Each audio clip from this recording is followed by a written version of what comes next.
नमस्कार and welcome back to my YouTube channel back from the jaws of danger. आज का जो subject है थोड़ा सा अलग होगा। हम हमेशा टाइगर्स की बात करते हैं, लेपर्ड्स की बात करते हैं। आज हम थोड़ा सा रेप्टाइल्स की तरफ आ जाएंगे।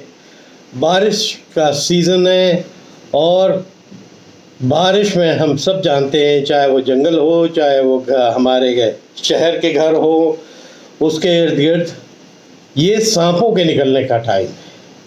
क्योंकि उनकी जहाँ उनकी रहने की जगह है वहाँ अक्सर पानी भर जाता है। पानी भरने के कारण बड़े पॉइजनस सांप जैसे कोबरा, वाइपर, कॉमन क्रेट, ये सब बाहर निकल आते हैं। और बहुत कम लोगों को नॉलेज है कि कौन से सांप पॉइजनस होते हैं, कौन से नॉन पॉइजनस हैं।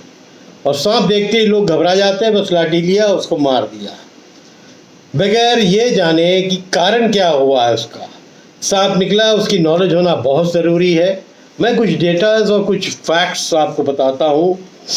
और मैं तो लखनऊ की ज़्यादा बात करूँगा। लखनऊ में ही पिछले एक महीने में एक जो सांप पकड़ने वाले होते हैं उन्होंने 200 जहरीले सांपों को पकड़ा है, अलग अलग एरिया से। उनका नंबर है, वो नंबर पे लोगों ने उनको कांटेक्ट किया, फिर वो गए, उन्होंने रेस्क्यू किया। और यही तरीका होना चाहिए कि आप मारिए नहीं, आप रेस्क्यूअर को बुलाइए ताकि वो रेस्क्यू करें। हर साल बारिश के मौसम में घरों के अंदर सांप आ जाते हैं, और ख़ासकर उन्हीं एरिया में जो झाड़ी जंकाड़ियों के पास में घर बसे हुए हैं, नालियों के पास में बसे हुए हैं, जिनका घर ग्राउंड फ्लोर में है, फर्स्ट फ्लोर में है। छोटी छोटी सी चीज़ें हैं, अगर लोग इस चीज़ का ख्याल कर लेगा कि झाड़ी जंकाड़ी बरसात में हमेशा साफ़ करे, साफ़ रखे, ताकि विजिबिलिटी रहे कि कोई चीज़ है, उसको आने का मौका नहीं मिले। एक्चुअली जो स्नेक्स बरसात में बाहर निकलते हैं ना, ये किसकी फिराक में निकलते हैं? मेढकों के फिराक में, चूहों के फिराक में, है ना। और फिर अगर कोई मिसहैप हो जाती है तो दिक्कत की बात है। बट लखनऊ में लकीली बहुत से ऐसे हॉस्पिटल्स हैं जहाँ एंटी वेनम दवाएं मौजूद हैं। इस समय मैं स्टडी कर रहा था उस चीज़ को, तभी ये सब्जेक्ट आज मैंने चूज़ किया कि भाई टाइगर्स के ऊपर स्टोरीज, लेपर्ड के ऊपर स्टोरीज तो बहुत दे सकते हैं, बट सबसे ज़्यादा ये कि जो इसको रेस्क्यू करने वाले लोग हैं उनका क्या कहना है, और उनकी छोटी छोटी टिप्स जो मेरी ऑब्जर्वेशन है वो होना बहुत ज़रूरी है। कोबरा से आप जो कोबरा सांप है, चाहे किंग कोबरा है, किंग कोबरा तो ज़्यादातर शहरों में नहीं बटा, बट होने को कहीं भी हो सकता है। स्पेक्टिकल कोबरा है या और भी कोई कोबरा की प्रजाति है, वो भी आपको थोड़ा सा वार्निंग देता है फुफकार मार के। अब जैसे रसल्स वाइपर है, उसके तो फुफकार ऐसी होती है जैसे आप प्रेशर कुकर में सीटी की आवाज़ सुनते हैं ना, वो रहती है, तो वो भी वार्निंग है। इन सांपों में जो सबसे डेंजरस सांप है वो रहता है जो अपना कॉमन करेट। कॉमन करेट एक तो रात में निशाचर सांप है, और इसको साइलेंट किलर भी बोलते हैं। इससे काटे हुए बहुत से लोग जो है वो भुगत जाते हैं और अपनी लाइफ खो देते हैं, एक तो पैनिक से। देखिए, आपको दो बहुत मेजर कारण बताऊँ स्नेक बाइट से लोग क्यों मरते हैं। एक तो घबरा के बहुत मर जाते हैं कि उनको पता लगा कि कोई स्नेक बाइट हुई है, ठीक है, तो वो ऐसे ही घबरा जाते हैं, उनका ब्लड का प्रेशर बढ़ जाता है। अगर वो पॉइजनस है इत्तेफाकन, तो पॉइजन जितनी जल्दी आपका ब्लड का सर्कुलेशन चलेगा वो इतनी जल्दी आपके हार्ट तक पहुंचेगा। तो घबराने की ज़रूरत नहीं है। बहुत से ऐसे तरीके हैं जिसके थ्रू आप जल्दी अस्पताल पहुंच सकते हैं या कोई चीज़ बांध सकते हैं, ताकि जो इन केस पॉइजन खून के अंदर एंटर कर गया उसको जाने में टाइम ले। घबराने से काम बिगड़ता ही है, कभी बनता नहीं है।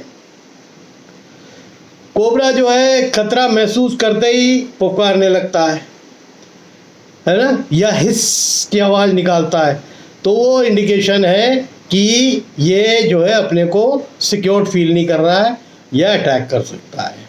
जबकि रसल्स वाइपर बिल्कुल कुकर की सीटी की तरह आवाज़ निकालता है। जैसे आप जब प्रेशर कुकर की सीटी होती है, बिल्कुल इतना तेज आवाज़ निकलता है उसका। बट जो करेत है वो साइलेंट किलर है, उसकी ना आवाज़ होती है और वो निशाचर है, रात में चलता है, किसी का पैर पड़ गया, उसने मार दिया तो उसका पॉइज़न बहुत डेंजरस होता है, न्यूरोटॉक्सिक पॉइज़न होता है और उससे बहुत लोगों की हिंदुस्तान में मौत भी होती है। तो सांप आमतौर में बिल, गड्ढे, दरार ऐसी जगह ढूंढ के रहते हैं। अब आपको मैं अपने होम स्टेट का एक किस्सा सुना रहा हूँ। हमारे यहाँ बिल्डिंग बन रही थी, हमारे घर बन रहा था जो गांव में, तो उसमें लेबर काम कर रहे थे। तो लेबर अपना ईंटा, एक लेबर ईंटा ला के लगाता था, एक अंदर की तरफ लगाया, मिस्त्री जो था उसकी हम बात कर रहे हैं, वो ईंटा रखता जाता था, फिर अपना सीमेंट करता होता था। उसी में इतना सा होल रह गया था, उसने अंदर जो है ईंटा जमाने के लिए हाथ डाला और शायद किसी स्नेक ने उसको बाइट कर लिया। अब बाइट देखते ही उसको जैसे यहाँ खून निकलना चालू, एक तो उसको जो लगा दांत चुभा होगा तो वो सीढ़ी से गिर पड़ा, और जो मैंने आपको एग्जाम्पल अभी बताया था, प्रेशर बढ़ जाता है और घबराहट से उसके हार्ट फेल हो गया, वो गिरा। और वो जो सांप जिसने काटा था वो पॉइजनस स्नेक भी नहीं था, वो नॉन पॉइजनस था, वो रैट स्नेक था। उसने काटा था, कहीं छुपा होगा, घर बन रहा था, कोई होल जैसे मैंने अभी समझाया उसमें छुपा हुआ होगा, काट लिया, बस ये इसका जो है देख लिया कि सांप ने काट लिया, लोगों ने कहा सांप ने काटा, सांप का काटा। आप जान रहे हो कि गाँव का माहौल कैसा रहता है, और घबराहट से उसकी डेथ हो गई। तो ये इस तरह के बहुत किस्से होते हैं, ठीक है ना। तो कॉमन क्रेट का यही हो गया, उसका रंग थोड़ा सा उसकी पहचान के लिए काला चमकीला रंग का रंग होता है, अगर पहचाने। उसके अंदर मेन होते हैं वाइट स्ट्राइप्स होते हैं। हमारे ग्राउंड में कई बार निकला है, कुछ बार तो बच्चों ने मार दिया। एक छोटा सा उसका क्रेट का बच्चा था, वो तो दरवाजे पे ही जो हमारा सामान रखा जाता था एकेडमी का, उसमें वो लटका हुआ था। फिर लड़कों ने देखा उसको, फिर उठा के हम लोगों ने बाहर फेंकवाया। ये तो बहुत बार होता है। मेरे को कोई स्नैक्स पसंद नहीं है, उनका वो जो चिकनी चपड़ी होती है ना, वो थोड़ा सा मेरे को उससे घिन आती है। बट मैं डरता नहीं, क्योंकि डरूंगा तो अपने लिए भय पैदा करूंगा तो मामला गड़बड़ा सकता है। भागना नहीं है, आपको सिर्फ नज़र रखना है। जब भी स्नेक निकले, you don't run away in panic, आप उस पर नज़र रखिए। नज़र रखेंगे तो आप उसको देखेंगे वो कहाँ घुसा है, क्या है। उसके बाद फिर आप जिसको भी बुलाना है हेल्प के लिए बुलवा सकते हैं। आजकल तो इतने एक्टिव हो गए सोशल मीडिया में, स्नेक कैचर्स, वो लोग आ जाते हैं। लखनऊ में तो एक हेल्पलाइन है, वो खुद पकड़ते हैं। अपने हेल्पलाइन भी उन्होंने पेपर में दी थी, मैंने पढ़ा था। तो एंड शायद बहुत से हॉस्पिटल्स में एंटीवेनम है। सीधा है कि किसी बाबा, महाबाबा के पास झाड़ने फूकने के लिए नहीं ले जाना, आपको सीधे अस्पताल ले जाना है। तभी अगर कोई जहरीले सांप ने काटा हुआ इंसान है तो वो बच सकता है, अदरवाइज उसकी जान चली जाएगी। आपने ज़रा भी डिले कर दिया या आप पैनिक कर गए, नहीं सोच पाए टाइम पे, तो आपकी हेल्प सीधे अस्पताल ही कर सकता है और कोई बाबा नहीं कर सकता है। तो इस चीज़ से हमेशा आप लोग को अवेयर रहना है। छोटी छोटी घर में जो होल्स होते हैं, खासकर जो नीचे रहने वाले लोग हैं, जिनके घर नालियों के बगल में हैं, गड्ढों के बगल में हैं, झाड़ियों के बगल में हैं, उन्हें बहुत सावधान रहने की आदत है। मैं कई सोशल मीडिया में कई वीडियोस देख रहा था कि यहाँ सांप ने काट दिया। हमारे यहाँ सामने एक धोबी था, उसकी वाइफ यहीं मुश्किल से 3 फरलांग दूर, उसकी वाइफ वहीं रहती थी जहाँ झाड़ियाँ ज़्यादा थी, और रात में मेरे ख्याल बर्तन नर्तन बांध रही थी। बाहर निकल के नलका था, नलके से पता नहीं कहाँ से सांप आया और उसको जो बाइट किया था वो इसी ने कॉमन क्रेट ने किया था और उसकी डेथ हो गई। वो रोज़ ठेला लगाता था, अपनी कमाई करता था, इस्त्री कर करके बरेठा था और रोज़ इस्त्री करता था। और फिर मेरा जो गाड़ी साफ़ करने वाला आता है वो आया नहीं एक दिन, तो मैंने उससे पूछा क्या हुआ। कहले साहब ऐसे ऐसा ये बरेठा है, मुन्ना है, उसकी वाइफ की डेथ हो गई है, उसको सांप ने काट लिया। तो ये तो शहरों की बात है, तो आप समझ सकते हैं कि जो जंगल का इलाका है वो कितना डेंजरस मानसून में हो जाता है। जो भी लोग जंगलों में रह रहे हैं, जहाँ झाड़ियाँ ज़्यादा हैं, वो झाड़ियाँ अपने अगल बगल की आप साफ़ करिए, ताकि एटलीस्ट ये विजिबिलिटी रहे कि अगर कोई सांप रेंग रहा है तो आपको दिख जाए। फिर वो सांप नॉर्मली इंसान को देख के भाग जाता है और वो कान से सुन तो सकता नहीं है, वो तो वाइब्रेशन से सब कुछ पता लगा लेते हैं। वो खुद ही नहीं आना चाहता है, वो आता तभी है जब आपके घर के अगल बगल चूहा दिखेगा, मेंढक दिखेगा, तो उसको खाने के चक्कर में आता है और वो बेचारा कई कई बार सांप भी शिकार हो जाता है। आदमी पैनिक में लाठी उठाता है, उसको 2 लाठी मारता है, वो तो छोटा सा तो प्राणी है, वहीं शेष हो जाता है। तो कभी भी भागे नहीं, हिम्मत से काम ले, नज़र जरूर रखें सांपों के ऊपर। बहुत मैंने बड़े जानवरों के बारे में बता दिया, बट आज बहुत इम्पोर्टेंट समझा क्योंकि ये मानसून सीजन चल रहा है। ये सांपों का निकलने की एक मेन टाइम भी रहती है और इस समय बहुत घटनाएं भी होती हैं। पूरे भारत में मालूम नहीं एक साल में कितने लोग स्नेक बाइट से मर जाते हैं। तो ये बहुत गंभीर मामला है। तो मैंने एक छोटा सा वीडियो सोचा कि मैं सब पे बनाता रहता हूँ, थोड़ा सा एक अवेयरनेस के लिए ये वीडियो मैं बनाऊंगा कि जितनी मेरी नॉलेज है या लोगों से मैंने जो एक्सपर्ट्स हैं स्नेक्स के उनसे सुनता आया हूँ उसको मैं आपके बीच में शेयर करूँ कि ये छोटी छोटी सी जो सजेशंस हैं अगर आप इस पे ध्यान रखेंगे तो आप भी स्नेक बाइट से बच सकते हैं।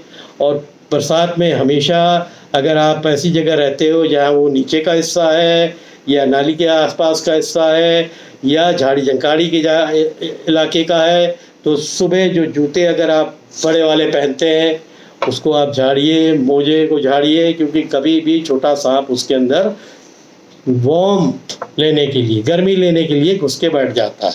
ये बहुत मैंने बताया था पहले की वीडियो में कि ये हमारे फादर ने हम लोग को कैंप लाइफ में सिखाया था। मेरे को याद है कि मैं पेशाब करने एक बार कहीं रात में निकला था टेंट के बाहर, कि छत्तीसगढ़ की बात है, उस समय तो एमपी था, और एकदम से झाड़ी पे आवाज़ हुई और फादर ने टॉर्च मारा पीछे से। वो आए थे मेरे को लेके, मैं छोटा ही था, तो उन्होंने टॉर्च मारा तो सामने से देखा कि एक बैंडेड क्रेट रेंगता हुआ जा रहा था। तो उन्होंने तब मेरे को बताया था कि बहुत जहरीला होता है ये क्रेट, और वो बिल्कुल समझ लिया मेरी टांग के बीच से रेंगता हुआ चला गया था, बट कोई हार्म नहीं किया क्योंकि मैं उसको हार्म नहीं कर रहा था। हाँ, चप्पल पहना हुआ था, अगर मेरी चप्पल उसके ऊपर पड़ जाती तो वो पीछे पलटता और डस देता, तो कुछ भी हो सकता था उस समय। बट बहुत सी ऐसी चीज़ें हैं जिसकी नॉलेज आपको होनी चाहिए, हिम्मत होनी चाहिए। आपको गाइड तो बहुत से लोग कर सकते हैं, बट उस गाइडेंस के बारे में आप सीरियसली कितना सोचते हैं, ये बहुत इंपॉर्टेंट है आपकी लाइफ को सिक्योर करने के लिए। तो ये छोटा सा वीडियो मैंने डाला था। हमारे यहाँ बहुत से एरिया में मैंने पढ़ा था पेपर में, जानकीपुरम है, इंदिरा नगर है, कैंट है, गोमती नगर एक्सटेंशन जो एरियाज़ हैं वहाँ बहुत केसेस आए स्नेक बाइट के या स्नेक्स के निकलने के। जो समझदार लोग थे उन्होंने तो फ़ोन करके हेल्पलाइन से जो स्नेक कैचर है उनको बुला लिया, जो नहीं थे उन्होंने कईयों को सांपों को मार दिया। ऐसा भी नहीं करना चाहिए क्योंकि लोग जो बेसिक धारणा होती है सांप को देख के लोग इतना पैनिक हो जा कर लेते हैं कि जो भी चीज़ हाथ में आती है और वो कहीं दिखता है तो उसको मारने की कोशिश करते हैं। ऐसा कतई ना करें क्योंकि वो भी जीव है ना, और वो भी अपने हिसाब से रहते हैं। और कितने सांप जो नॉन पॉइजनस हैं वो तो कहते हैं ना, किसानों के भी दोस्त हैं, हमारे जो अनाज को बर्बाद करते हैं चूहे, उनको पकड़ने में उनका बहुत अहम रोल होता है। फार्म हाउसेस के पास जो चूहे आ जाते हैं उनको वो पकड़ते हैं, तो वो हमारे किसानों का भी साथ देते हैं। तो इसके लिए किसान जानते हैं उनको कि सांप आएगा तो हमारे जो पैदावार हो रही है उसकी सुरक्षा होगी, बट उनको भी सावधान रहना पड़ता है कि बोरे के पास के हाथ दे रहे हैं। उनको मालूम है कि चुप के कहीं दुपक के कॉयल करके बैठा होगा, तो वो लोग धीरे धीरे हटाते हैं, तब देखते हैं और फिर अपने आप को सेव करते हैं। तो आज एक बहुत इम्पोर्टेंट टॉपिक था, मैंने सोचा कि मैं ज़रूर शेयर करूं। जो कुछ मेरी नॉलेज है या जो कुछ मैंने सुना है, पढ़ा है, उसको मैं आपके बीच में ज़रूर शेयर करूं। अब हम कैसे करें बचाव? घर के बाहर पत्थर ईंट के जो ढेर हैं ये ना होने दें। सीमेंट की जो बोरियां हो या और कोई चीज़ की जो ढेर हो उनको थोड़ा सा फैला के ऐसा रखें कि उसमें क्लियर हो। झाड़ी झंकाड़ी होंगे उसमें सांप का बसेरा है, ये मान के चलिए। लकड़ी वगैरह अगर एक जगह इकट्ठा हो तो उसको भी बहुत सावधानी से हाथ डालिए उस समय, ठीक है। घर के आसपास खाना कूड़ा कचरा पड़ा हुआ हो और उसमें उसका ढेर लगा हो तो भी उसको खाने के लिए आ सकता है सांप, तो वहाँ भी रहता है। झाड़ी ज़्यादा हो तो आपको बहुत सावधान रहना है।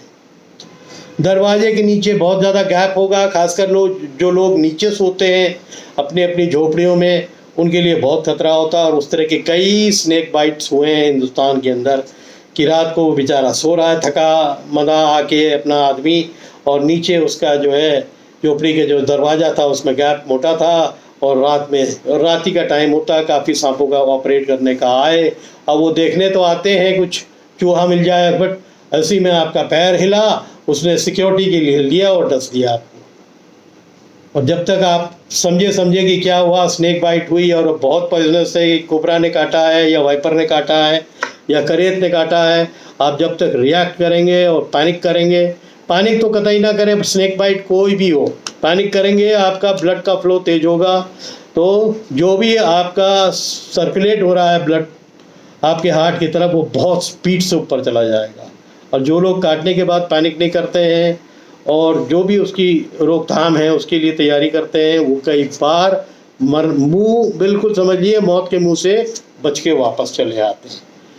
उम्मीद करता हूँ ये छोटी इन्फॉर्मेटिव और बहुत ही इम्पोर्टेंट मॉनसून के टाइम की ये वीडियो मैंने डाली है और आपको पसंद आएगी, और इससे जो छोटी मैंने एग्जांपल्स दिए हैं उससे आप समझेंगे कि डेंजर्स स्नेक्स से हमें कैसे रहते हैं और हमें कैसी सिचुएशन पे कैसे रिएक्ट करना चाहिए। ठीक है, और आज के लिए इतना ही, फिर बहुत सी स्टोरीज़ हैं हम इसको शेयर करेंगे। उम्मीद करता हूँ कि ये बिल्कुल अलग स्टोरी मैंने डाली है, एक फैक्ट डाला है कि हमें मानसून में सांपों से बहुत सावधान रहना चाहिए। हमारे ही ग्राउंड से मैं बोल के रखता हूँ कि बहुत सावधान रहो। मालूम पड़ा बॉल कहीं रोल करके चली गई और बहुत पहले से कोई झाड़ी पड़ी हुई है, आपने बॉल पकड़ने के लिए हाथ मारा, वहाँ जो है बैठा हुआ कोई सांप है, उसने डस लिया। तो जब भी कोई चीज़ हो उठाए, बहुत धीमे से उठाए, तब फिर देखे कि बॉल गई है, फिर वहाँ से ले, ना कि बस अंदर हाथ आँख बंद करके घुसेड़ दिया। मानसून में you have to be very very careful. जहाँ भी कोई चीज़ जमी हुई पड़ी हुई है, कपड़े पड़े हुए हैं, कपड़ों के टुकड़े पड़े हुए हैं, जमावड़ा है किसी चीज़ का, वो प्लेस इनके छुपने की जगह होती है। उम्मीद करता हूँ कि ये वीडियो जो है आप पसंद करेंगे तो इसको लोगों के बीच में शेयर करिए और लोग सब्सक्राइब करिए हमारे चैनल को, ताकि हम ग्रो करें और मैं बहुत इन्फॉर्मेटिव चीज़ें और भी आपको सप्लाई करता रहूँगा। आप लोग हेल्दी रहिए और तगड़े से रहिए। Thank you.